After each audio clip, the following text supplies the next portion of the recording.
अस्सलाम वालेकुम फ्रेंड्स, उम्मीद है कि आप सभी अच्छे से होंगे।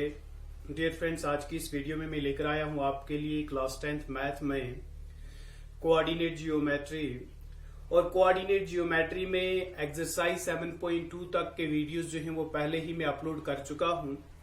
आज की इस वीडियो में मैं एक्सरसाइज 7.3 लेना चाहूंगा और उम्मीद करता हूं कि सभी स्टूडेंट्स जो हैं वो अच्छे से इस वीडियो को देखेंगे और समझने की कोशिश करेंगे। जैसा कि पहली दो एक्सरसाइज जो आपकी थी उनमें पहली एक्सरसाइज के लिए आपको डिस्टेंस फार्मूला की जरूरत पड़ी, जिसके मदद से हम कोई भी दो पॉइंट्स के बीच का डिस्टेंस निकाल सकते थे।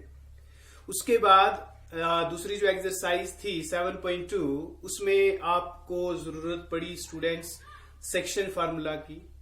सेक्शन फार्मूला से हमने देखा कि हम coordinates of point of division किस तरीके से निकालते हैं या रेशियोज किस तरीके से निकालते हैं। और 7.3 एक्सरसाइज जो आपके पास है, इस 7.3 एक्सरसाइज में जो हमें जरूरत पड़ने वाला है वो है एरिया ऑफ ट्रायंगल का फार्मूला। इससे पहले आपने एरिया ऑफ ट्रायंगल निकाला है स्टूडेंट, जैसे कि एरिया ऑफ ट्रायंगल के लिए आप फार्मूला ले रहे थे is equal to 1 divided by 2 base into altitude. या आपने हिरान्स फार्मूला का अप्लाई किया था एरिया ऑफ ट्रायंगल निकालने के लिए। लेकिन जो आज आप एक्सरसाइज पढ़ने वाले हैं इसमें ना तो आप हिरान्स फार्मूला का अप्लाई करेंगे और ना ही आप इसमें जो आपके पास एरिया ऑफ ट्रायंगल का फार्मूला दिया जाता है 1/2 बेस इनटू अल्टीट्यूड वो भी आप अप्लाई नहीं करेंगे। आज हम पढ़ने जा रहे हैं कि अगर हमारे पास एक ट्रायंगल है, ट्रायंगल के जो पॉइंट्स हमारे पास है, जो वर्टिसेस हमारे पास है, अगर उनके कोऑर्डिनेट्स हमारे पास हमें मालूम है तो हम ट्रायंगल का एरिया यानी अगर कोऑर्डिनेट्स जो वर्टिसेस जो हमारे पास दिए हैं उन वर्टिसेस के कोऑर्डिनेट्स अगर हमें मालूम है हम किस तरीके से एरिया निकाल सकते हैं, आज हम ये सीखने जा रहे हैं। तो एरिया ऑफ ट्रायंगल के लिए आप फार्मूला याद रखेंगे स्टूडेंट्स कि अगर आपके पास ये एक ट्रायंगल है ABC, ये एक ट्रायंगल हम लेते हैं ABNC। यहां पर इसके कोऑर्डिनेट जो है ये हो गया x1 y1, B के कोऑर्डिनेट हो गए x2 y2 और C के कोऑर्डिनेट हो गए आपके पास x3 y3। अगर ये हमारे पास कोऑर्डिनेट्स हैं स्टूडेंट्स तो एरिया ऑफ ट्रायंगल आपके पास क्या है, हम लिखेंगे area of triangle is equal to 1 divided by 2 x1 y2 minus y3 plus x2। पहला आ गया आपके पास 1 divided by 2 x1 y2 minus y3 plus x2 y3 minus y1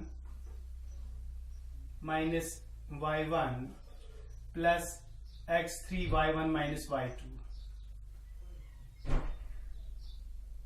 dear students, ये आपके लिए फार्मूला है जो आपने अप्लाई करना है। Area of triangle is equal to 1/2 x1 y2 minus y3 plus x2 y3 minus y1 plus x3 y1 minus y2। इसकी हमें जरूरत पड़ेगी और उम्मीद करता हूं कि सभी स्टूडेंट्स इसे अच्छे से याद रखेंगे। अगर ये फार्मूला आपको अच्छे से याद रहेगा आपके लिए हर एक क्वेश्चन जो है वो आसान होने वाला है स्टूडेंट्स। किसी क्वेश्चन में आपको कोई परेशानी नहीं होगी। तो याद रख लीजिएगा फार्मूला एक मतलब आपकी मैथ बुक पर अच्छे से दिया है 1/2 x1 y2 minus y3 plus x2 y3 minus y1 plus x3 y1 minus y2। आप अपनी मैथ बुक से भी अच्छे से देख सकते हो और नोट कर सकते हो और इसे अच्छे से आप याद भी करेंगे। अगर आपको फार्मूले अच्छे से याद है स्टूडेंट्स, फिर आपने उनका अप्लाई करना सीखना है कि किस तरीके से आप अप्लाई करते हैं। लेकिन उसके लिए जरूरी यह है कि आपको फार्मूला याद होना चाहिए। जब आपको याद होगा तब जाके आप उसका अप्लाई करेंगे। डियर स्टूडेंट्स, जो आपका फर्स्ट क्वेश्चन है find the area of triangle whose vertices are. पहला क्वेश्चन ही आपके पास वर्टिसेस दिए हैं, एरिया ऑफ ट्रायंगल निकालना है।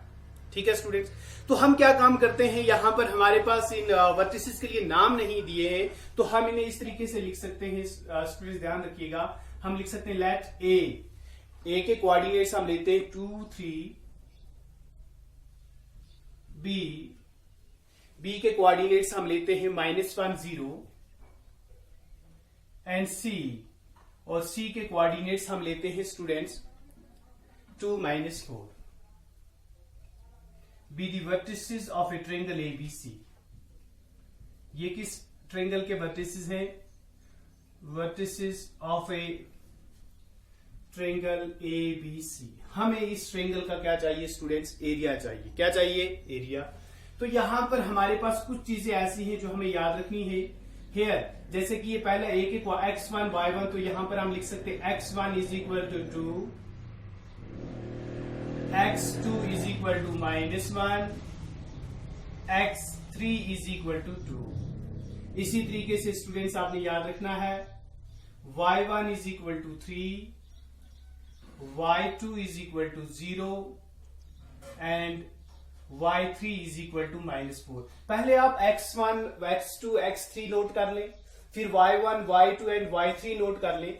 जब आप ये नोट करके रख लेते हैं आपको अप्लाई करने में आसानी होती है। स्टूडेंट्स ध्यान रखिएगा अच्छे से। तो पहले आप ले लेंगे x1, x2, x3, फिर y1, y2 एंड y3, आपने अच्छे से लिख लिया। उसके बाद हम क्या काम करते हैं, हम लेते हैं एरिया ऑफ ट्रायंगल एबीसी। तो क्या लेने जा रहे हैं students, area of triangle ABC is equal to 1 divided by 2 of, सबसे पहली चीज x1 याद रख लें, y2 minus y3 plus x2, y3 minus y1 plus x3, y1 minus y2। तो ये फार्मूला जब आपने लिख लिया उसके बाद आप इसका अप्लाई करेंगे। 1 डिवाइडेड बाई 2 ऐसे ही रख लिया स्टूडेंट्स। x1 हमारे पास 2 है तो 2 ले लिया, फिर y2 हमारे पास -1 के बराबर है, फिर माइनस y3 सॉरी यहां पर ध्यान रखिएगा x1 लिख लिया 2, फिर यहां पर y2 माइनस y3 जो है वो 0 के बराबर है, माइनस y3, जब माइनस y3 ले लेंगे ये -4 यहां पर है, सो माइनस इंटू माइनस जो है ये +4 बन जाएगा। उसके बाद यहां पर प्लस x2 आपके पास है, सो x2 यहां पर हमारे पास -1 है तो ऐसे ही रख लेते हैं -1, y3 माइनस y3 हमारे पास -4 है, y1 हमारे पास 3 है, सो -3 यहां पर, प्लस x3 जो हमारे पास है वो 2 के बराबर है। स्टूडेंट्स ध्यान रखिएगा, y1 माइनस y2 यानी 3 माइनस 0। ध्यान रखिएगा स्टूडेंट्स अच्छे से, बहुत ही आसान है। 1 डिवाइडेड बाई 2 ऐसे ही, 0 प्लस 4 वो 4 ही रहेगा, माइनस यहां पर प्लस माइनस -1 आ जाएगा, -4 -3 बन गया -7, प्लस 2 इंटू 3 माइनस 0 आ गया आपके पास 3, is equal to 1 divided by 2 of 2 into 4 8, minus into minus आ गया प्लस, 1 इंटू 7 7, प्लस 2 इंटू 3 आ गया आपके पास 6, is equal to 1 divided by 2 of 8 plus 7 15, 15 plus 6 आ गया 21, इज इक्वल टू 1 इंटू 21 आ गया आपके पास 21, so 21 divided by 2 square unit. तो डियर स्टूडेंट्स ये हमारे पास मिल गया एरिया ऑफ ट्रायंगल ABC। तो एरिया ऑफ ट्रायंगल ABC जो है वो हमारे पास आ गया 21 डिवाइडेड बाई 2 स्क्वायर यूनिट्स। अगर आप इसे डिवाइड भी कर ले कोई फर्क नहीं पड़ेगा, तो ये बन जाएगा 10.5 स्क्वायर यूनिट।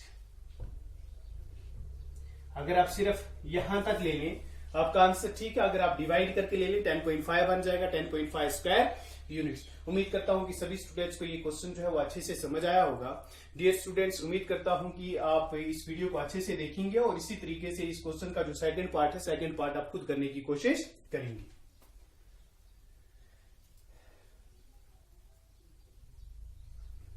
सभी स्टूडेंट्स इसे अच्छे से नोट कर लेंगे।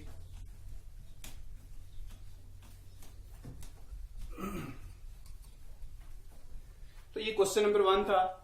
इसी तरीके से आपके पास क्वेश्चन नंबर 2 है स्टूडेंट्स। क्वेश्चन नंबर 2 आपके पास है, in each of the following find the value of के। अब आपके पास जो क्वेश्चन नंबर 2 दिया गया है, क्वेश्चन नंबर 2 में कहा गया है कि इसमें आप के की वैल्यू निकालें for which the points are collinear. जो पॉइंट्स हमारे पास दिए गए हैं स्टूडेंट्स, ये पॉइंट्स जो हमारे पास है ये कोलिनियर है। हमारे पास पॉइंट्स दिए गए हैं, कहा गया है कि पॉइंट्स जो हमारे पास हैं वो कोलिनियर है स्टूडेंट्स। तो अच्छे से ध्यान रखिएगा कि अगर हमारे पास जो पॉइंट्स दिए गए हैं, अगर पॉइंट्स कोलिनियर है तो area of triangle formed by them must be 0। जो कोलिनियर पॉइंट्स होते हैं उन कोलिनियर पॉइंट्स से अगर आप एरिया ऑफ ट्रायंगल निकालते हैं, उस एरिया ऑफ ट्रायंगल वो जो एरिया ऑफ ट्रायंगल हमारे पास होगा वो 0 के बराबर होगा। ठीक है ना, क्योंकि जब कोलिनियर पॉइंट्स हमारे पास होते हैं वो एक स्ट्रेट लाइन के पॉइंट होंगे। वो पॉइंट जो है वो एक स्ट्रेट लाइन के पॉइंट है। तो वहां पर हमारे पास जब ट्रायंगल बन नहीं रही है, ट्रायंगल बनेगी नहीं, तो उसका एरिया हमारे पास क्या होगा, वो 0 ही होगा ना। तो हम क्या काम करते हैं, क्योंकि हमारे पास पॉइंट्स दिए गए हैं, तो हम लिख सकते हैं let the given points be, let the given points be, हम गिवन पॉइंट्स के नाम लें। तो पॉइंट्स जो हमारे पास दिए गए हैं स्टूडेंट, जैसे कि ए हम ले लेते हैं 7 - 2, बी हम ले लेते हैं बी जो हमारे पास पॉइंट है स्टूडेंट वो आ गया 5 1, इसके कोऑर्डिनेट्स हमारे पास हो गए।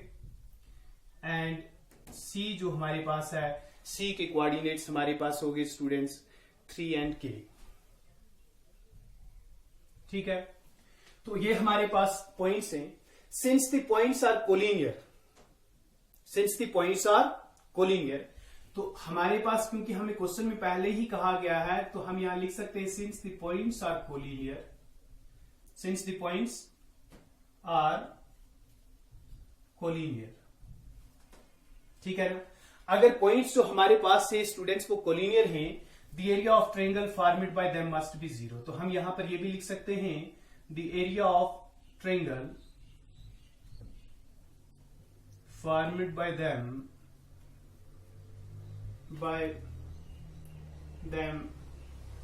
Must be 0, must be 0।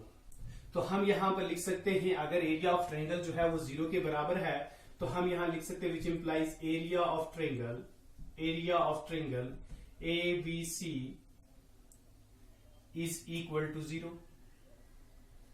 अब एरिया ऑफ ट्रायंगल जो हमारे पास होगा स्टूडेंट्स, वो हमारे पास जो है वो 0 के बराबर होगा। यहां पर थोड़ा सा मैं ऐसे लिख लेता हूं, area of triangle A B C is equal to 0। ठीक है, अब ये जो ट्रायंगल हमारे पास बनेगी ए बी सी, इसका एरिया जो है वो 0 के बराबर होगा। लेकिन एरिया ऑफ ट्रायंगल का फार्मूला हमारे पास क्या है, 1 divided by 2 of x1 y2 minus y3 plus x2 y3 minus y1 plus x3 y1 minus y2। जो इससे ट्रायंगल बन रही है स्टूडेंट्स, इसका एरिया जो है वो 0 के बराबर होगा। तो हम यहां पर लिख सकते हैं 1 डिवाइडेड बाई 2 ऑफ x1 जो हमारे पास है स्टूडेंट्स वो क्या है यहाँ पर 7। ध्यान रखिएगा अच्छे से। अब यहां मैंने अलग नहीं निकाला, आप निकाल सकते हैं रफ में। तो x1 जो हमारे पास है, अब यहाँ रफ में भी निकाल सकते हैं अच्छे से अगर आपको कोई प्रॉब्लम हो। x1 is equal to 7, x2 is equal to 5, x3 is equal to 3। इसी तरीके से y1 is equal to -2, y2 is equal to 1 and y3 is equal to k। आप अलग नोट करके रख सकते हैं ताकि आपको बाद में क्वेश्चन करने में कोई परेशानी ना हो। यहाँ पर 7 आ गया, y2 माइनस y3, y2 जो हमारे पास है स्टूडेंट्स वो किसके बराबर है, 1 के बराबर, माइनस y3 यानी 3 आपके पास है, y2 माइनस y3 जो हमारे पास है वो k है, प्लस x2 हमारे पास किसके बराबर है स्टूडेंट्स, यहां देख ले 5 के बराबर है।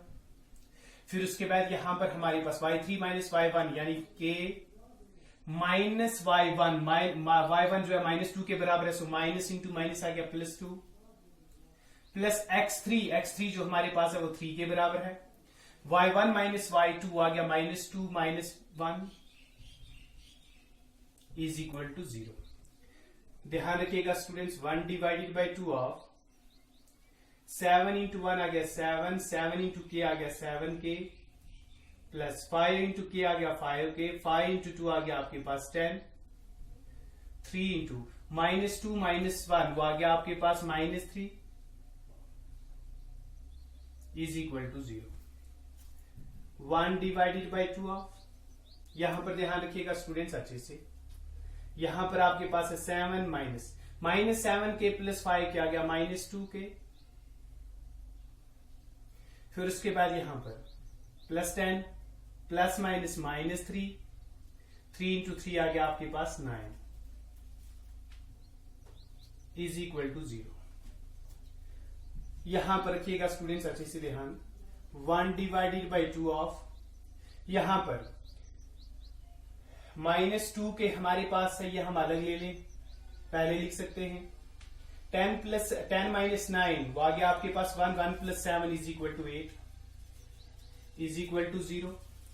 अब यहां पर हमारे पास स्टूडेंट्स अच्छे से ध्यान रखिएगा, -2 के 2 इंटू 1 आ गया आपके पास 2 बच गया यहां पर k, प्लस 2 इंटू 4 आपके पास आ गया 8। तो आप इसे इस तरीके से लिख सकते हैं -k + 4 = 0।